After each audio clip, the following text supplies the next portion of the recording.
And now here's something you don't see every day. An IBM Power 7 server. And this model right here is an IBM Power 720. A lower end single socket server. Now this server is Power 7 based, and it has 4 cores and 8 gigs of RAM. At least that's what AIX told me before I had to remove the hard drive, but this system right here is a fairly interesting system, so let me show you why. The first thing is, on the front here, you got your power switch, which is covered by a power switch protector, so you have to push in hard or use a screwdriver to get it. And this panel actually slides out.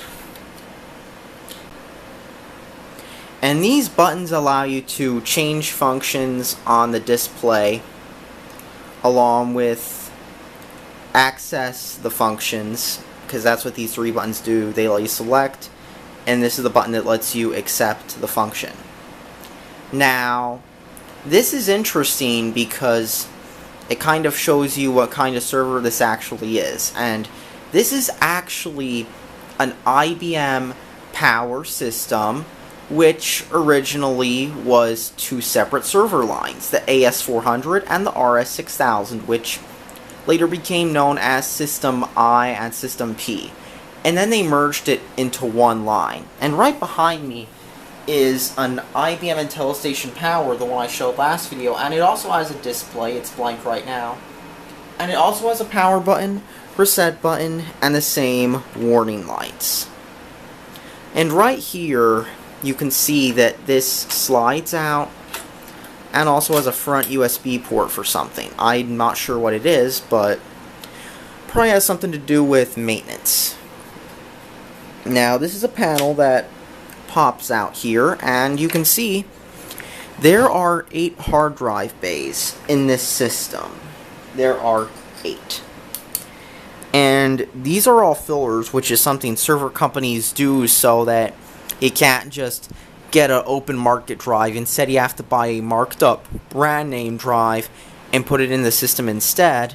And as you can see here, I'm going to take this drive out right now, or filler out. As you can see, the filler is just that. It exists only to fill up a space. There's no way to mount a drive in here. It's made out of plastic instead of metal like the real caddies are, and they do this so you have to buy their own brand of drives. Something nearly all server makers do, and it's a very dick move. So right here is the DVD burner. I don't know why there would be a DVD burner in a server, because usually you just see read-only drives, but here it is, a DVD burner in a server.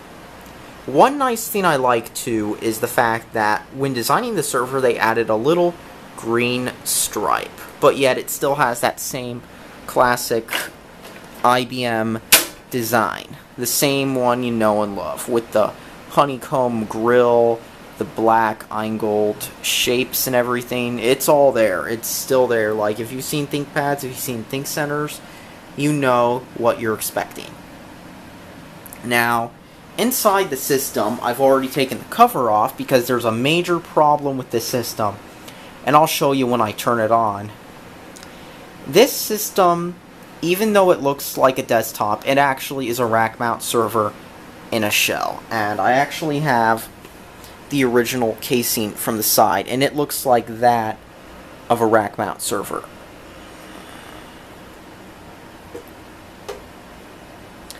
And it even has the whole access diagram on it, including how to get the server open. And this is just a bare cover, which is black colored like the rest of the system's cases. So first, let's talk about one of the more interesting aspects of this server, the IBM Power 7 processor. Now, judging by the heatsink, the Power 7 is a monster, and I mean it's got a 3 heat pipe heatsink with a very huge block. I mean, you can see how deep this block is. This block is about as thick as the entire server is. But at the same time, What makes this noteworthy is the fact that back in 2011, 2012, when Nintendo's Wii U game console was in development, there were rumors and speculation that Nintendo was going to use the Power7 processor in the Wii U. Now, IBM later retracted those statements because they originally said that, and they said that it was just using a Power-based processor, which could have meant anything from a 750 up to a Power7. And it was using a 750, also known as the G3 because it was used in Apple hardware.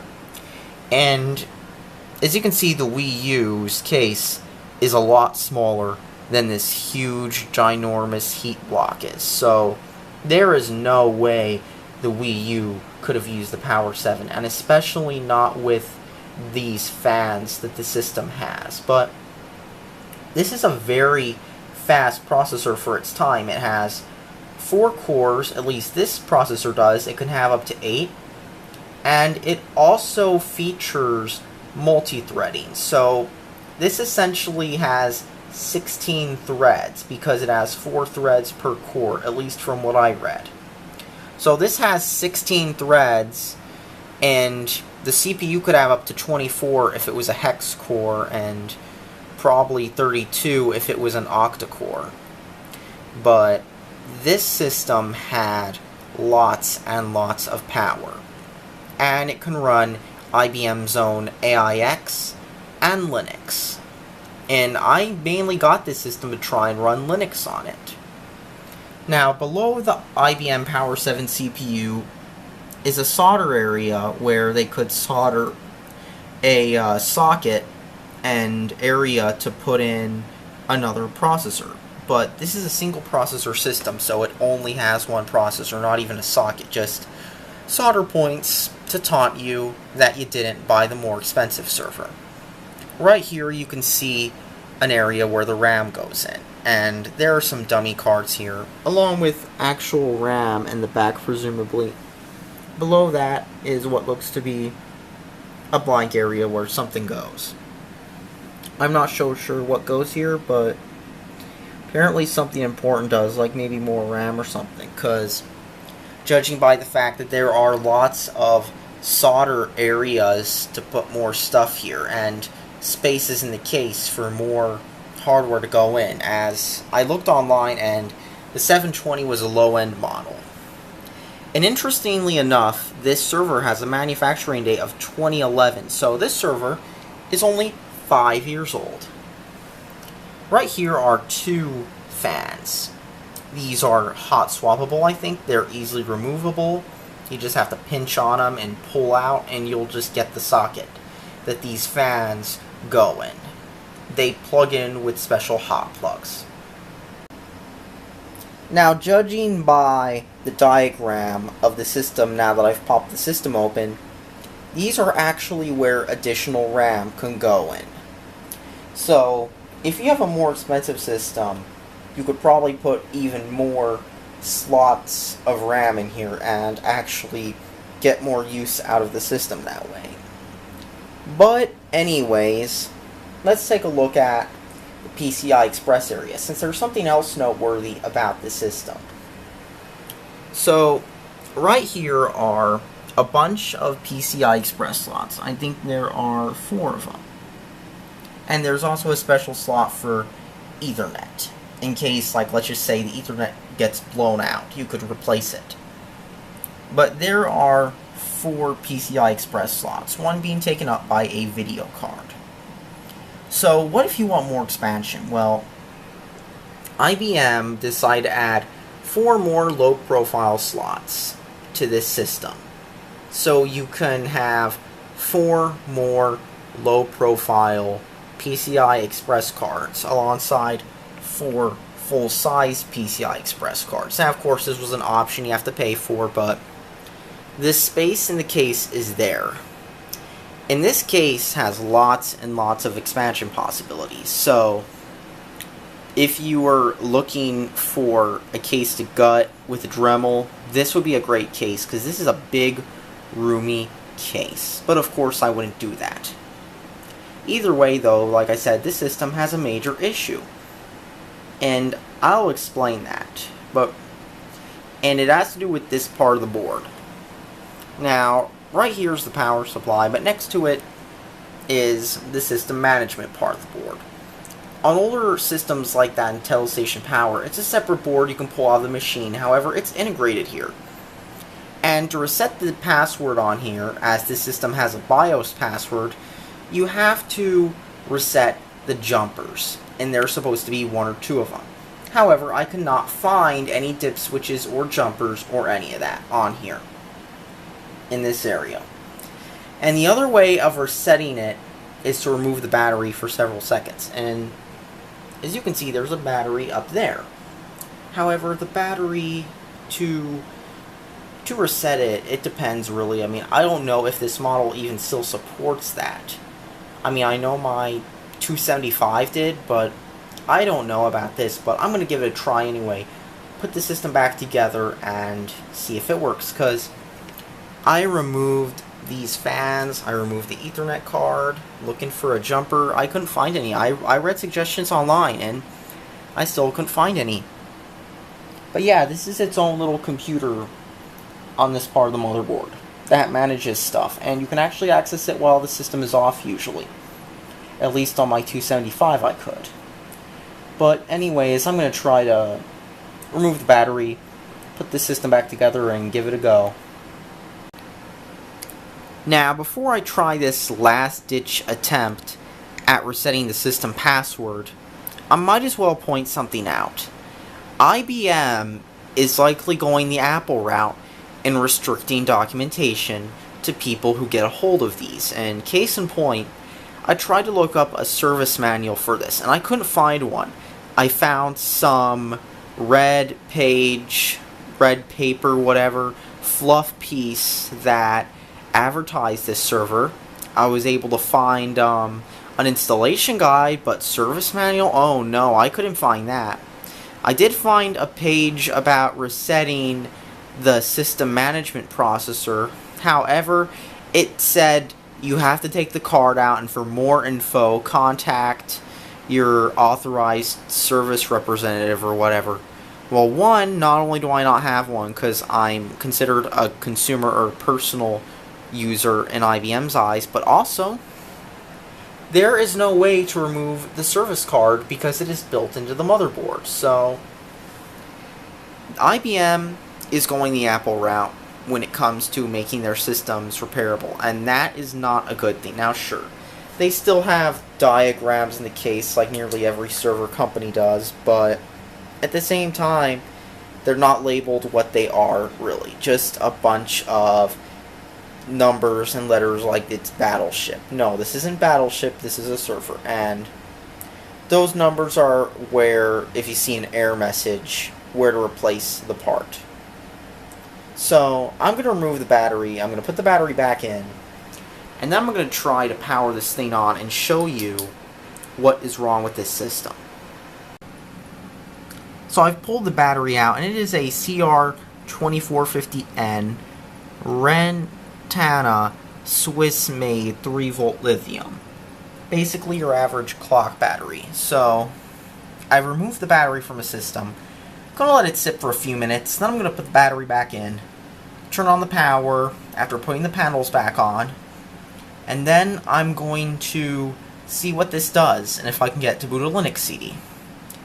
If it somehow resets it, that'll be nice. If it doesn't, well, I'll be taking this back to where I got it from. Alright, so I've had the battery out for 20 minutes. I just put it back in, and now I'm going to put the cover back on the system, and then I'm going to plug it in. Now, before I put the cover back on, this is what the system looks like without the side panel.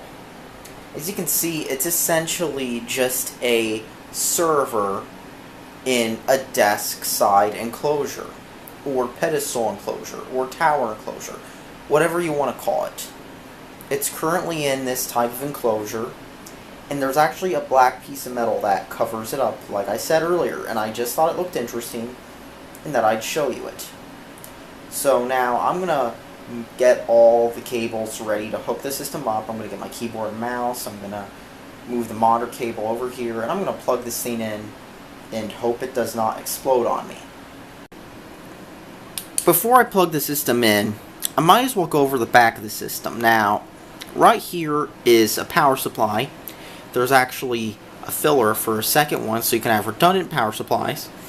There's the 4 low-profile PCI fillers. Down here are the USB ports and DVI ports from the video card. There are 4 Ethernet ports and 2 more for the management system, 2 serial ports, 2 SPCN ports, and as you can tell, there are lots and lots of vents. Like, they wanted this thing to just dump out heat if the system got hot. And I don't know how well you can see this, but on the side here you can actually see IBM. Yeah, it's easier to see now. See IBM? You can see the black IBM logo in this. See IBM. Pretty neat, and it's a subtle effect, but you can see it, especially if you shine the flashlight on it on the camcorder, but it's hard to see here. Alright, time to plug the system in and hope it doesn't go kaboom. So 3, 2, 1, kaboom.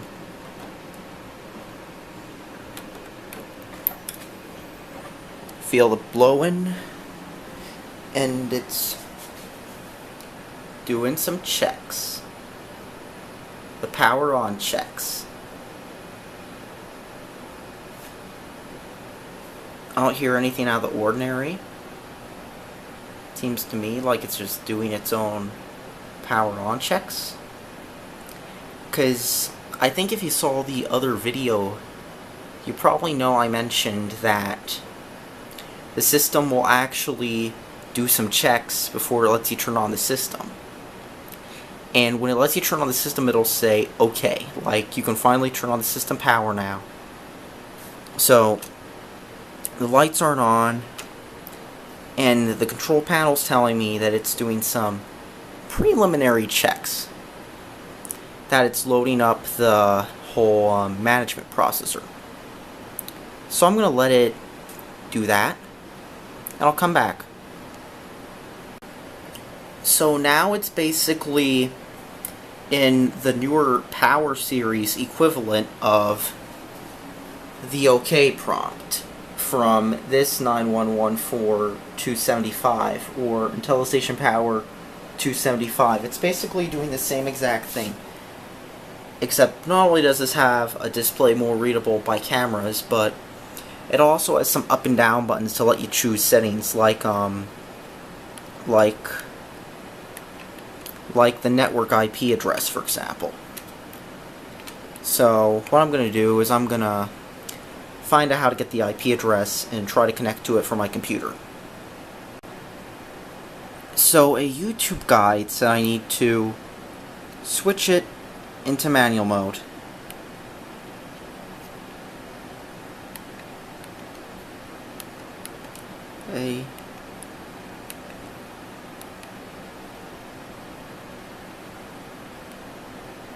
Let's go down to 30.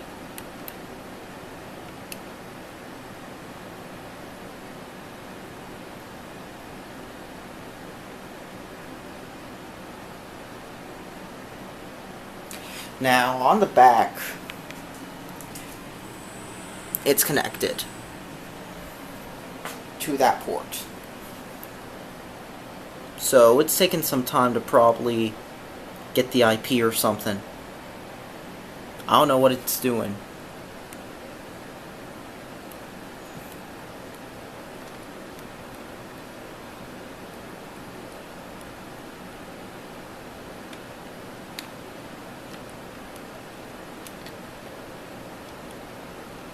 Okay, so I gotta connect to my laptop straight to this IP address. Okay.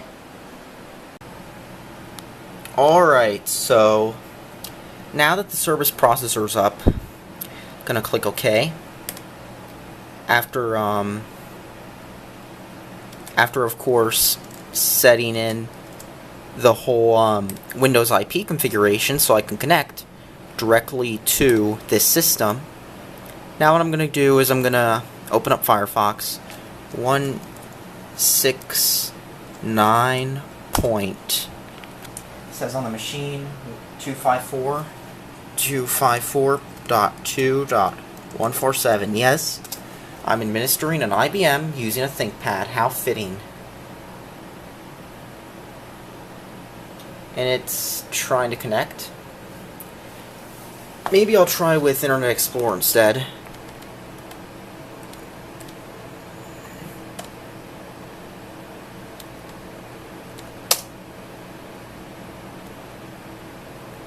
And it's trying to connect, but isn't connecting.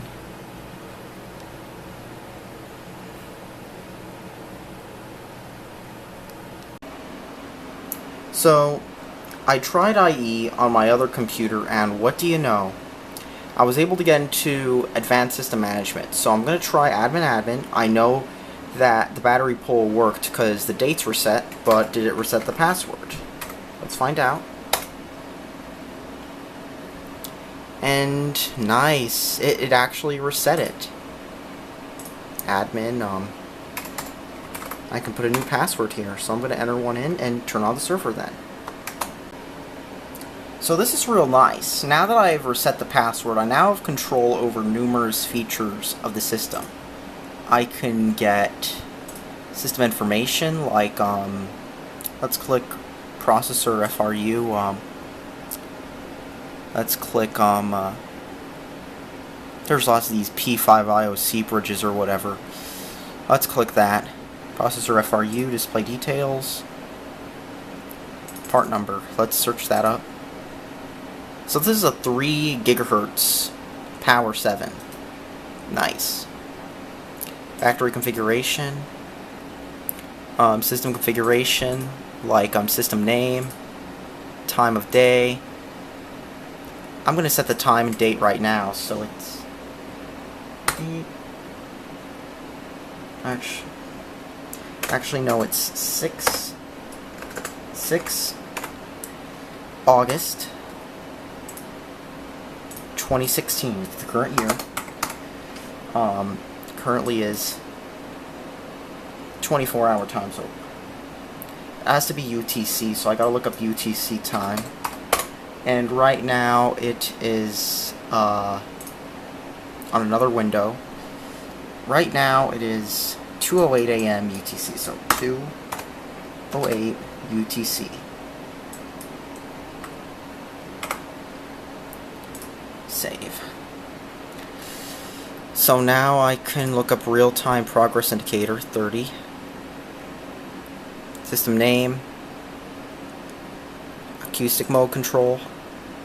I can choose if I want to turn that on or off.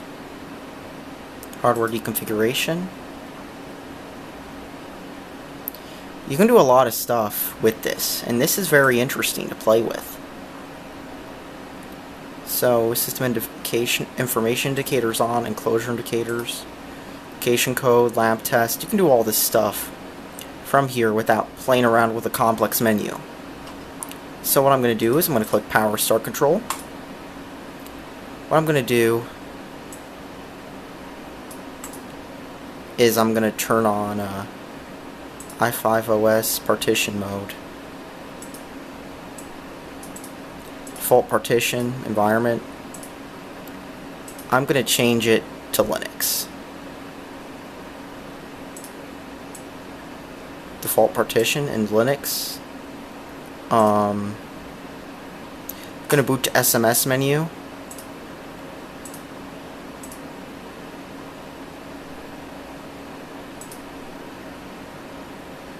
And I don't know what this firmware boot side does. I think it has to do firmware updates. I'm going to change it to normal. And server firmware start policy. I don't know what this means. This is very confusing to somebody who's only used PCs. But I'm going to turn on the system now. Save settings and power on.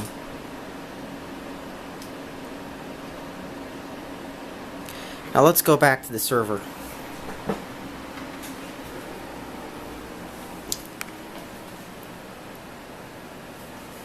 It's currently powering on.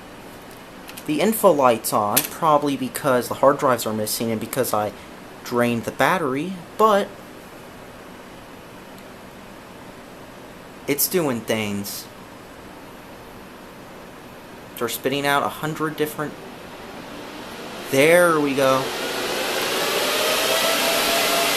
Hell yeah.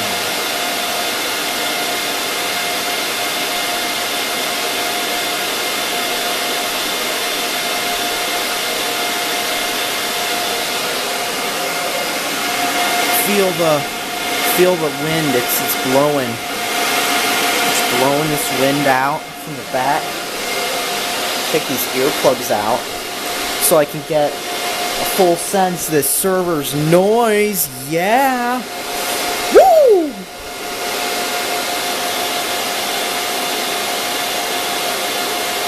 This is sick. This is sick right here.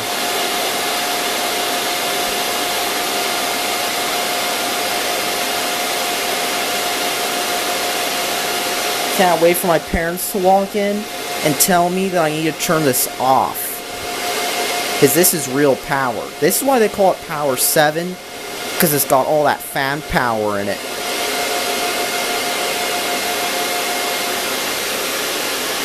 And it's getting closer because the fans are quieting down.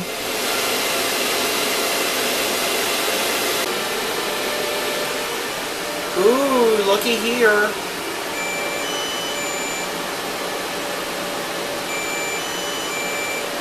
It's doing the same boot up and password entry. Let's see if my password works.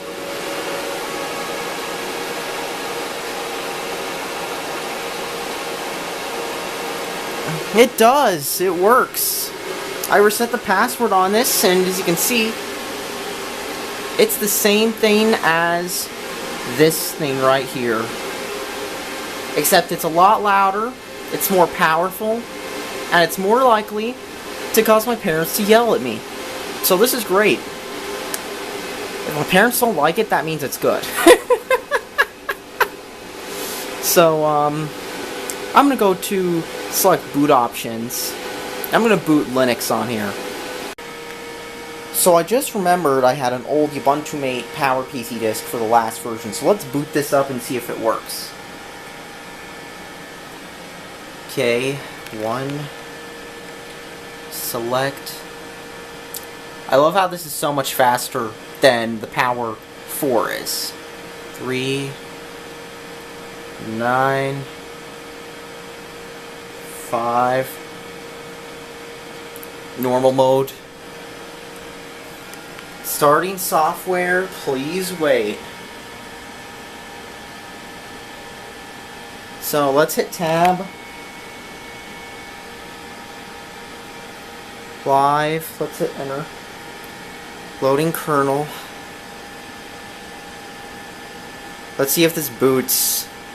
Curious. I think it's funny that it's loading the ELF32 kernel on a Power7. I just think that's hilarious.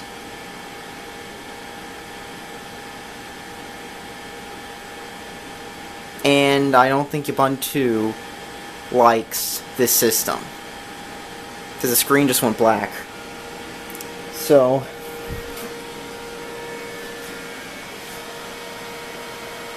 and I think it's doing a reboot for all I know. Yeah, I think it's rebooting. I think Ubuntu doesn't like this system, because after all it's made for Macs, so probably caused the system to reset itself. So I mean, I know that's what my Titanium did when I tried putting Linux on it. So let's burn Debian for this. Or who knows, maybe I'm just guessing because it just reset itself again and it's trying to boot itself again. Yeah, see? Just threw up a bunch of open firmware error messages. I really don't think Ubuntu Mate likes Power7 hardware. But then again, Ubuntu for PowerPC is straight up garbage, and I know this from experience. So I think I'm just going to reset the system, and I'm just going to try booting Debian. So after the system rebooted several times because of that one bad install disk, I put in a Debian disk, and even though it rebooted I think once or twice due to the bad install disk at first, guess what? It's on Linux now.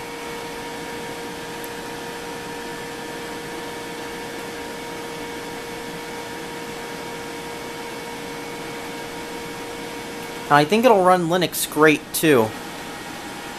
See? Power7. Great system right here. This is going to be a fun machine to play with when I can finally get it going, because all I gotta do is get some hard drives now, and then I can have Linux on 4 cores and 16 virtual cores. This will be real fun. So yeah, that's all that needs to be said. This is a fun machine to play with, and I just got this machine today, and yeah, I'm gonna order some hard drives for it and get this all set up, and once it's all set up, I'm gonna have a real powerful Linux server. It'll be noisy, but it'll be worth the noise. That's all that needs to be said. Thanks for watching, and subscribe for more.